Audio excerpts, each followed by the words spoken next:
Saludos, vamos a ver las características morfológicas del tejido epitelial y glandular. Como ustedes pueden ver, el tejido epitelial, este que vemos acá, tiene una sola hilera de células.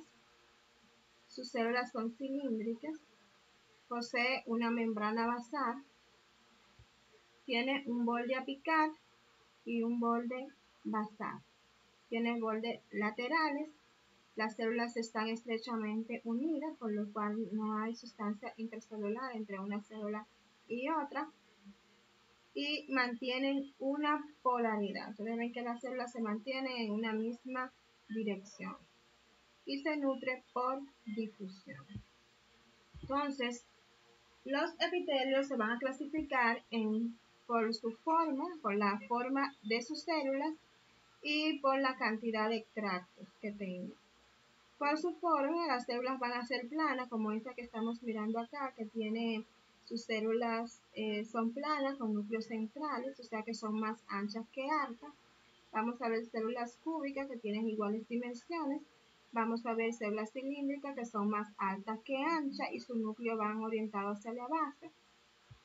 Entonces, de acuerdo a su forma, vemos que tenemos esos tipos de células. Ahora, según sus extractos, ellas van a ser simples cuando tienen una sola hilera, como estamos mirando acá, y estratificados cuando tienen dos o más hileras.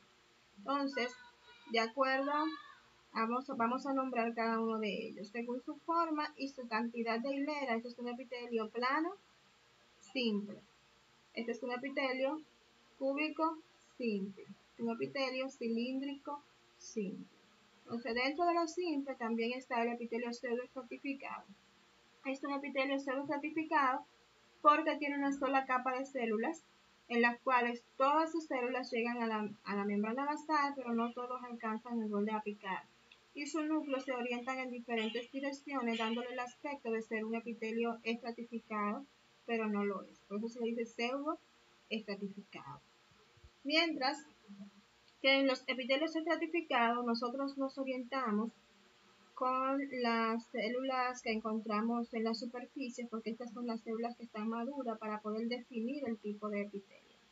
Porque las células más basales, estas células son inmaduras. Entonces vemos acá que las células de la superficie en este tejido es un epitelio plano. Por el grosor del epitelio vemos que tiene varias capas, es un epitelio plano estratificado. En este estamos mirando que además de la célula plana, la capa de la superficie no posee núcleo, por lo cual corresponde a queratina y es un epitelio estratificado. Entonces, es un epitelio plano, estratificado, queratinizado. En este epitelio vemos que las células superficiales son cilíndricas y las más basales son cúbicas. Entonces, el epitelio se llama epitelio cilíndrico estratificado. En este tenemos un epitelio por su forma cúbico estratificado, mientras que el epitelio de transición, a pesar de que posee varias capas superpuestas, a esta no se le denomina epitelio estratificado. Se le dice de transición por los cambios que puede presentar cuando la vejiga está relajada o está distendida. Cuando está relajada, el epitelio se ve plano, como si fuera un epitelio plano estratificado, y cuando está relajada, las células más basales tienen un aspecto cuboide y las células superficiales tienen un aspecto de forma de cúpula. ¿Okay? Entonces es un epitelio de transición. Entonces vamos a reconocer cada uno de los epitelios. Este epitelio que vemos acá, que está revistiendo la estructura interna de un vaso sanguíneo, vemos acá, esta es la luz del vaso. Las células acá van a estar orientadas, la porción que está orientada hacia el borde apical, o sea, con relación a la luz, nos tomamos en cuenta para orientarnos con relación al epitelio. Y esta parte que está en contacto con el tejido conectivo, corresponde al borde basal.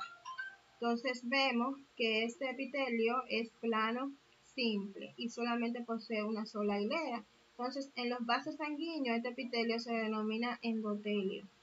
Si fuera en las vísceras como en la pleura, se le denomina mesotelio. Acá estamos mirando que hay una sola capa de células y que estas células tienen iguales dimensiones, son cúbicas con un núcleo central. Este es un epitelio cúbico simple. Acá estamos mirando que este epitelio, las células son cúbicas y poseen una sola capa de células. Este contorno que vemos acá de este tejido tiene en su interior lo que es vaso sanguíneo, corresponde al plexo coroideo. Estas células tienen una característica que no poseen los demás epitelios, que es la membrana basal. El plexo coroideo no posee membrana basal. Ven que sus células son cúbicas, van a tener microvellosidades en los bordes apicales y cilios en los bordes basales. Entonces vean acá una estructura vascular en contacto con lo que es el tejido epitelial. Este epitelio que ustedes ven acá corresponde a la mucosa gástrica. Miren que sus células son cilíndricas, miren los núcleos hacia la base y las células son secretoras de moco. Miren acá la membrana basal. Este que estamos mirando acá, vemos que hay dos tipos de especializaciones que llaman mucho la atención. Esta célula que tiene forma de cáliz, que es la célula caliciforme, y estas estructuras que vemos acá, que son los cilios, son especializaciones de este epitelio. Por lo general vemos que el epitelio es cilíndrico, vemos que hay núcleos hacia la base y núcleos más superficiales, por lo tanto vemos que todas las células llegan a lo que es el borde basal, pero no todos alcanzan el borde apical. Entonces vemos que los núcleos se disponen en diferentes direcciones. Este es un epitelio pseudoestratificado, por eso lo denominamos por su forma un epitelio cilíndrico, pseudoestratificado, ciliado con células caliciformes. Ese es el epitelio respiratorio. Algo importante que resaltar de este epitelio es que puede presentar metaplasia, o sea, es un cambio reversible de ese epitelio en el cual esas células cúbicas pueden cambiar a un epitelio escamoso, un epitelio plano, principalmente cuando se observa en pacientes fumadores o en pacientes con bronquitis crónica. Este epitelio que estamos observando acá, vemos aquí que es un epitelio cilíndrico, miren las células hacia la base, y tiene una característica importante acá, que son células caliciformes que son dispersas y son escasas. Y en el borde apical vemos acá que hay un borde que se le conoce como borde cepillo, son las microvellosidades que presenta, que se le conocen así, se le dicen así porque la histología se ven como ese borde grueso que se encuentra ahí, como borde en cepillo. Entonces, este es un epitelio cilíndrico simple con microvellosidades. Aunque tenga células caliciformes, estas son escasas y están dispersas, generalmente no se nombran dentro de la descripción. Entonces, aquí estamos mirando, estas son cristas que contienen un epitelio cilíndrico, como vemos acá, tienen abundantes células caliciformes, como vemos acá, que son estas, son las claras que se ven acá. Entonces, esto que vemos aquí es la membrana basal. Fíjense que va a estar en contacto siempre con el tejido conjuntivo. ¿Okay? Y todos estos acá es el borde apical. Entonces, vemos que en estas estructuras, estas células son cilíndricas. El núcleo está orientado a la base, se observan esas células caliciformes. Este es un epitelio cilíndrico simple con células caliciformes. Algo importante de mencionar de este epitelio que estamos mirando es que las células caliciformes forman parte de lo que son el componente glandular y corresponde a una glándula unicelular de secreción exócrina. Este epitelio que estamos observando acá, vemos que las células de superficie son planas, tienen un engrosamiento, tienen varias capas de células. Por lo tanto, es un epitelio plano, estratificado, no queratinizado. Este es un epitelio que vamos a ver en lo que es la superficie húmeda, como en la boca y la vagina.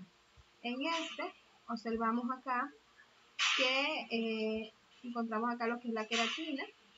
Vemos aquí lo que son células planas y vemos varias capas. Distinguimos aquí su membrana basal. Entonces, este es un epitelio plano estratificado queratinizado. Esto lo encontramos en la palma de las manos y en la planta de los pies. Vemos acá este epitelio cuyas células tienen forma de cúpula en la superficie, mencionaban bien. Las células más basales son cuboides, cambian en algunos de sus aspectos. Tiene un aspecto certificado, este es el epitelio de transición.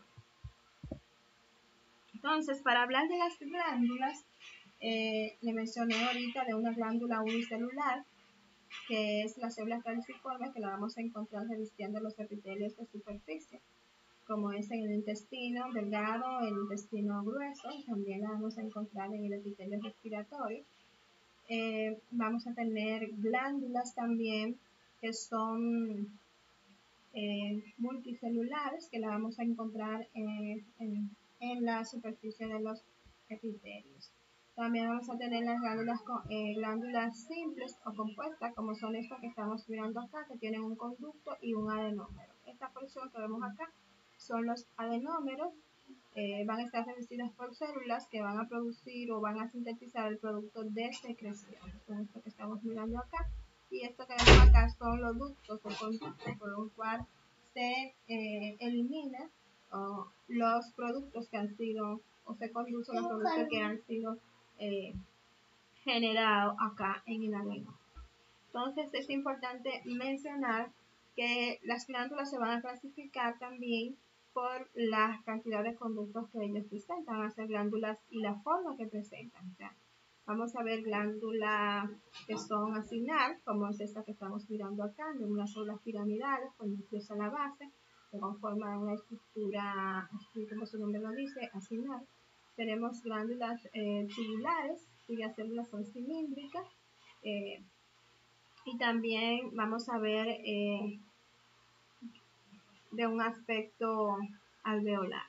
Entonces, también vamos a ver glándulas compuestas, van a tener varios conductos con varios adenómeros. Vamos a tener una glándula túbulo acinar compuesta o túbulo alveolar compuesta. ¿Okay? Entonces, cada una de esas glándulas en sus adenómeros vamos a ver que van a estar revestidas por células que van a ser células serosas, células mucosas o células mixtas, que son las que van a elaborar, van a secretar el producto que se va a excretar. Entonces, estas glándulas van a vertir su secreción al exterior o al interior del organismo de las siguientes formas. Vamos a tener acá los mecanismos de secreción, van a ser merócrinos, en la cual no se pierde ninguno de los componentes celulares de la célula, apócrinos, cuando se pierden algunas partes de los componentes celulares, como pueden ser la fermentación de la membrana, y la endocrina, se pierden todos los componentes celulares por la secreción. Aquí entonces vamos a ir reconociendo cada una de esas células que componen las glándulas. Como estamos mirando acá, aquí vemos un acino que es seroso. Miren, el citoplasma es basofílico, ¿okay? Y el núcleo está orientado hacia la base. Este es un acino seroso. Esta es una glándula de secreción mucosa. Miren que las células son cilíndricas. Miren la luz acá. Esto corresponde a la membrana basal, que siempre va a estar en contacto con el tejido conectivo. Y en la luz vamos a ver el borde libre de la célula. Entonces vemos que esta célula es cilíndrica y tiene una sola capa de células. Es unas células que son secretoras de moco. En esta vemos un acino que tiene dos componentes, uno mucoso y uno seroso. Entonces, un acino mixto. Esto es en cuanto a las características histológicas que ustedes van a tener en las células, en el tejido epitelial. Entonces, para esta semana se le va a poner la asignación en su página. Ustedes van a tomar estas imágenes que están acá y van a dibujar cada uno de los epitelios en su cuaderno en blanco. Le van a colocar la característica de los epitelios, como por ejemplo van a decir acá, por ejemplo, dibujan su epitelio, pone un acapitelado o abajo de su hoja, como ustedes lo consideren que les gustaría mejor. Ustedes son los que van a diseñar su atlas. Se van a poner la característica del tipo celular, la cantidad de hilera que tiene, su función y la localización de este epitelio. Y también van a añadir las alteraciones patológicas en las que ese epitelio puede presentarse comúnmente. Entonces, esa es la práctica que ustedes van a tener para desarrollar en su cuaderno.